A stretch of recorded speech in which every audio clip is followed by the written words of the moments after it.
જય શ્રી કૃષ્ણ બધાને ને જય માતાજી। તો આજે આપણે બનાવીશું સેન્ડવિચ બનાવીશું। એ બી સેન્ડવિચ જે સરગવામાંથી બનશે। તો તમને યુટ્યુબ ઉપર આ વસ્તુ કોઈ નહીં શીખવાડે અને પહેલી વાર જ તમે યુટ્યુબ ઉપર આ સરગવાની સેન્ડવિચ જોઈ શકો છો, કારણ કે તમે સર્ચમાં જઈ અને જોઈ શકશો કે ક્યાંય તમને સર્ચમાં બી આ વસ્તુ નહીં મળે। તો વિડીયો સ્કીપ ના કરશો, લાસ્ટ તક જોશો તો જ તમને ખબર પડશે। તો સૌથી પહેલી પ્રોસેસ કરવાની છે, મેં અત્યારે આ ઘઉંની બ્રેડ લઈ લીધી છે અને આપણે આ હેલ્ધી બનાવવાની છે। મેં મેંદાનો ઉપયોગ બિલકુલ કર્યો નથી। હવે અહીંયા એક બટાકું છે અને લગભગ એકદમ ગરમવાળી 3 સરગવો લઈ લીધી છે, મતલબ કે સિંગ લીધી છે। હવે સિંગને આપણે આ રીતે છાલ નથી કાઢવાની, એને આ રીતે નાના પીસ કરી દેવાના છે। તો કેટલી ક્વોન્ટિટીમાં તમે બનાવતા હો એટલું તમારે અહીંયા મસાલાનો માપ રાખવાનો છે। એક બટાકું લીધું છે અને એના 4 ભાગ કરી દીધા છે। હવે આપણે અહીંયા આ વસ્તુને પહેલાં ધોઈ નાખવાની છે। બટાકાની છાલ સાથે જ અહીંયા આપણે લેવાના છે અને સરગવામાંથી બી છાલ કાઢી નથી, તો સારું એવું મસળી અને ધોઈ નાખવાનું છે। ધોવાઈ જાય પછી આપણે એને એક કુકરમાં લેવાનું છે।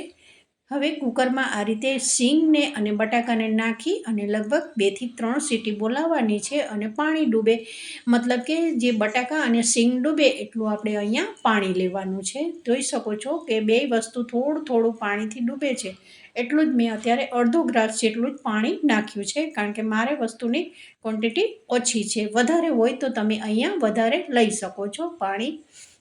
હવે આપણે અહીંયા ઢાંકણું ઢાંકી અને આ રીતે કુકરને મેં ગેસ ઉપર ચડાવી દીધું છે। લગભગ 2 થી 3 સીટીમાં જ ફૂલ ગેસે આ જે સરગવો અને બટાકા સારા એવા બફાઈ જાય છે। તો તમે જોઈ શકો છો અત્યારે મેં કુકર ગેસ ઉપર ફૂલ ગેસે મૂકી દીધું હતું। થોડું ઠંડુ થયા પછીનો આ વિડીયો શૂટ કરેલો છે। તો 3 જ સીટીમાં તમે જોઈ શકો છો કે મારી જે સરગવો છે એકદમ ગર્ભવાળો છે અને આ સરગવો હાડકા માટે બહુ જ હેલ્ધી છે, તો જરૂરથી વિડીયો સ્કીપ ના કરશો। હવે આ પાણી બચ્યું છે એ પાણીને આપણે આ રીતે વાટકીમાં કાઢી લેવાનું છે। અહીંયા મેં સેજ થોડુંક મીઠું નાખેલું હતું, પણ મીઠું મારાથી જે નાખ્યું છે એ વિડીયો સ્કીપ થઈ ગયો છે। તો હવે આપણે અહીંયા સરગવાનો જે અંદરનો પલ્પ છે એ નીકાળી દેવાનો છે। ફ્રેન્ડ્સ, જો તમને સાંધાના દુખાવા હોય, ઢીંચણનો દુખાવો હોય તો તમારે આ રીતે તમે પલ્પ કાઢી અને 2 થી 3 ચમચી ફ્રીજમાં રાખી પલ્પ, અને રોજ તમે સવારે 2 થી 3 ચમચી ખાશો ને તો તમારા હાડકાના દુખાવા, કમરનો દુખાવો હશે તો એ એકદમ ઝડપથી દવા વગર બી સારું થઈ જાય છે।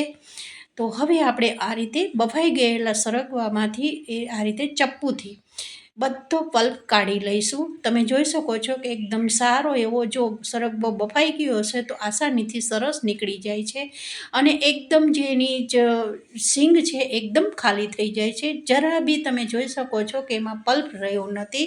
તો બસ આ ટાઈપનો તમારે રાખવાનો છે અને મારો સરગવો જુઓ એટલો ગર્ભવાળો છે ને કે લગભગ અડધી વાટકી જેટલું અહીંયા નીકળી ગયો છે અને જે સરગવાના બીજનો ભાગ છે એ બી આપણે અહીંયા લઈ લેવાનો છે। એ વસ્તુને આપણે ફેંકી નથી દેવાની ફ્રેન્ડ્સ। તો તમે જોઈ શકો છો આ રીતે ચપ્પુની મદદથી સારી એવી સિંગને એકદમ સાફ કરી દેવાની છે અને જેટલો પલ્પ છે એ બધો સરગવામાંથી આ રીતે નીકાળી દેવાનો છે।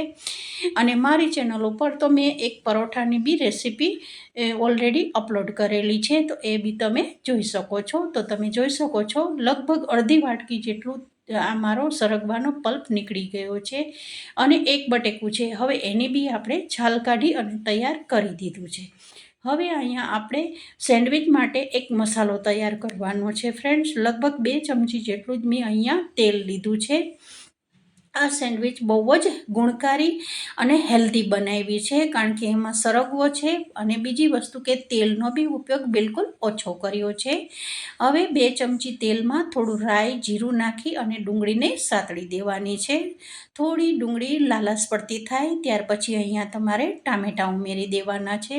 ટામેટાને થોડા સોફ્ટ કરી દેવાના છે, પછી મસાલો કરવાનો છે, નતર તો કાચી વસ્તુ હશે તો સેન્ડવિચમાં મસાલામાં મોંમાં આવે છે। તો જુઓ ટામેટાં સારા એવા એકદમ સોફ્ટ થઈ ગયા છે। હવે આપણે અહીંયા મસાલા કરવાના છે અને આ મસાલા તમારે કેટલું તીખું ખાવ છો એ પ્રમાણે નાખવાના છે, કારણ કે હું આગળ લસણની ચટણી બી સેન્ડવિચમાં ઉમેરીશ. તો અહીંયા મેં લાઇટ જેટલા જ મસાલાનો ઉપયોગ કર્યો છે, કોઈ ગરમ મસાલાનો નથી કર્યો. રૂટિન મસાલા છે અને સ્વાદ અનુસાર જેટલો મારો મસાલો બનાવ્યો છે એટલું મેં અહીંયા મીઠું ઉમેર્યું છે. તો તમે જોઈ શકો છો સારું એવું આ મિક્સ કરી દીધું છે. અને એક જ નાનું એવું મરચું મેં ચોપ કરી અને લીલું મરચું ઉમેર્યું છે. હવે આપણે સરગવાનો પલ્પ અને બટાકા એને જે મસાલો કર્યો છે એમાં ઉમેરી દેવાનો છે. તો મસાલો એકદમ આ આપણો સરસ સેન્ડવિચનો તૈયાર થઈ ગયો છે. ફ્રેન્ડ્સ, જરૂરથી આ રેસીપીને એકવાર ટ્રાય કરજો, ત્યારે તમને ખબર પડશે કે સરગવામાંથી ઘણી બધી રેસીપી બને છે. એવું નથી કે આપણે ગુજરાતી છીએ તો લગભગ ઘરોમાં સરગવાનું શાક જ બનતું હોય છે, પણ શાકની જગ્યાએ જુઓ આ રીતે સવારે નાસ્તામાં બી તમે હેલ્ધી આ સેન્ડવિચ ખાઈ શકો છો. ચા કોફી જોડે સવારમાં આ નાસ્તામાં બહુ જ સરસ લાગે છે. અને આ તમે નોકરી ઉપર જતા હો તો એક હેવી નાસ્તો છે અને બહુ જ હેલ્ધી નાસ્તો છે. તો આ આપણો મસાલો તૈયાર થઈ ગયો છે. હવે આપણે અહીંયા મસાલો એકદમ સારો એવો તૈયાર થઈ ગયો છે. તો ધાણા વગર તો બિલકુલ આ મસાલો અધૂરો છે. અને એમાં મેં થોડાક જ લીલા મરચાં નાખ્યા છે, જેથી કરી અને સેન્ડવિચ આપણે ખાશું ને ત્યારે એનો ટેસ્ટ છે ક્રન્ચી એ બહુ જ સરસ આવે છે. અહીંયા ઓપ્શન છે, તમને પસંદ હોય તો નાખી શકો છો, નતર સ્કીપ કરી શકો છો. તો મસાલો ઠંડો થઈ ગયો છે સરસ, અને ધાણા ઉમેરી હવે આપણે આને એક બાઉલમાં કાઢી લઈશું. પછી આપણે અહીંયા સેન્ડવિચને તૈયાર કરીશું. તો તમે જોઈ શકો છો જરા બી અહીંયા જે બટાકા છે એકદમ સરસ બફાઈ ગયા છે, તો મોટો કોઈ ભાગ રહ્યો નથી. તો બસ આ રીતે તમે મસાલો તૈયાર કરજો, કારણ કે ઘણા ખરા જે સેન્ડવિચ બનાવતા હોય છે તો એમાં શું કરે છે, કાચામાં જ બધી વસ્તુ ઉમેરી અને પછી મસાલો ભરતા હોઈએ છે. પણ એ રીતે ના બનાવશો, આ રીતે બનાવજો તો તમારું સેન્ડવિચ બહુ જ સ્વાદિષ્ટ બનશે. હવે તમે જોઈ શકો છો કે મારી આ લસણની ચટણી છે, જે સિંગદાણા ટામેટાં અને લસણ વધારે નાખેલી આ ચટણી બનાવી છે. હવે તમને અહીંયા પસંદ હોય આ ચટણી સૂકા લાલ મરચાંની છે. તો અહીંયા તમારે પસંદ હોય તો તમે એકદમ પ્લેન બી બનાવી શકો છો મસાલામાં, પણ જો તમને એવું સ્પાઇસી તીખું ખાવું હોય તો આ રીતે પહેલાં તમે ચટણી બી બ્રેડમાં લગાવી શકો છો. તો આ રીતે ચટણી લગાવ્યા પછી ઉપરથી થોડોક મસાલો અહીંયા ઉમેરી દીધો છે. તો એકદમ હેલ્ધી છે આ જે સેન્ડવિચ છે એ, અને થોડી હેવી બી છે, કારણ કે વધારે મેં અહીંયા તેલનો ઉપયોગ નથી કર્યો. બ્રેડ છે એ મેંદાની નથી, એ ઘઉંની બ્રેડ છે. હવે આપણે અહીંયા તમારે ચટણીવાળી ના ખાવી હોય ને ફક્ત અહીંયા બટર કે ઘી લગાવીને ખાવી હોય તો બી મેં એક ઓપ્શન તમને બતાવેલું છે. મેં ફક્ત ગરમ કરેલું ઘી અહીંયા બ્રેડમાં લગાવી દીધું છે, પછી ડાયરેક્ટ સીધો મસાલો લગાવ્યો છે. તો તમે આ રીતે ખાઈ શકો છો.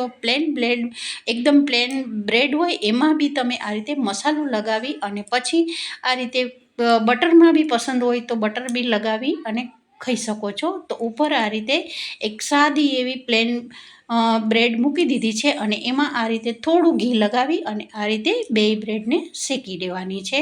હવે મેં પહેલાં ઘી લગાવવામાં મૂક્યું છે. ઘી બી બહુ એક જ નાની ચમચી લીધું છે. હવે આપણે આને બહુ થોડી એવી ક્રિસ્પી બ્રેડને કરવાની છે, કારણ કે સેન્ડવિચ છે તો સેન્ડવિચ તો થોડી ક્રિસ્પી હોય તો જ સારી લાગતી હોય છે ફ્રેન્ડ્સ. કારણ કે સીધી તમે મસાલાવાળી જો આ રીતે સેન્ડવિચ ખાશો ને તો એ ખાવામાં બિલકુલ સારી નથી લાગતી. તો થોડું તેલ ઘી લગાવી અને પછી આ રીતે બ્રેડને શેકવાની હોય છે. તો એકદમ સરસ આ હેલ્ધી નાસ્તો છે ફ્રેન્ડ્સ, જરૂરથી સવારમાં. અને જો સવારમાં તમારે વહેલો આ રીતે બનાવવું હોય તો રાતે મસાલો કરી અને તમારે મૂકી દેવાનો છે, અને સવારે રાતે ભરીને બી મૂકી દો તો સવારમાં તમારે ફક્ત ખાલી આ રીતે શેકી અને ખાઈ શકો છો. તો થોડી મેં ક્રિસ્પી બ્રેડ કરી છે ફ્રેન્ડ્સ, કારણ કે ક્રિસ્પી બ્રેડ હોય છે એ ખાવામાં બહુ જ સરસ લાગતી હોય છે. તો તમે જોઈ શકો છો આ પહેલી જે સેન્ડવિચ છે એ સરસ શેકાઈ ગઈ છે. ત્યાર પછી મેં એમાં થોડું ઘી બી લગાવ્યું હતું, અને આ રીતે એક ઘીમાં બ્રેડ શેકી હતી, અને પછી સેન્ડવિચ બીજી છે એને મેં થોડું તેલમાં બી કરી છે. તો જુઓ આ રીતે તવેથાથી થોડી બ્રેડને દબાવવાની છે, જેથી કરી અને ગેસની ફ્લેમ એકદમ ધીમી આંચ ઉપર આ કામ કરવાનું છે. તો જુઓ આ બીજા ભાગની જે અંદર મસાલો એકદમ સરસ અંદર બેસી ગયો છે. તો આ આપણી સેન્ડવિચ તૈયાર થઈ ગઈ છે. તો છે ને એકદમ સરગવામાંથી બી આ રીતે ઘણી બધી રેસીપીઓ તૈયાર થતી હોય છે. એવું નથી હોતું કે તમે ફક્ત ખાલી સરગવાનું સૂપ પીવો, સરગવાનું શાક બી ખાઈ શકો, એવું નહીં હોતું. ઘણી બધી એમાંથી બી રેસીપી તૈયાર થઈ જતી હોય છે. તો તમે જોઈ શકો છો આ આપણી સરસ શેકાઈ ગઈ છે સેન્ડવીચ. અને હવે આપણે એને થોડી કટ મારીશું, કારણ કે મેં થોડું અહીંયા મારે જે સેન્ડવીચ છે એને થોડી કડક કરી છે ફ્રેન્ડ્સ, કારણ કે એકદમ પોચી હોય છે તો ખાવામાં બિલકુલ મસાલા સાથે સારી નથી લાગતી હોતી. અને સાથે મેં અત્યારે અહીંયા જે લસણની ચટણીવાળી સૂકા મરચાંની ચટણી બનાવી છે એ સર્વ કરી છે. તો હવે આપણે આ એક બ્રેડને આ રીતે થોડીસી કટ લગાવી દઈશું, થોડીસી કાપી અને પછી આ રીતે તમે ખાઈ શકો છો. જે તમારા ઘરમાં તમને પસંદ હોય એ રીતે તમે ખાઈ શકો છો. તો જુઓ આસાનીથી સરસ કટ થઈ જાય છે અને અંદર મસાલાથી ભરપૂર છે. તો જરૂરથી આ રેસીપીને ટ્રાય કરજો. ટ્રાય કર્યા પછી કેવી બની એ જરૂરથી કમેન્ટમાં જણાવજો. તો આજની રેસીપી આપણી તૈયાર થઈ ગઈ છે. તો બધાને જય શ્રી કૃષ્ણ.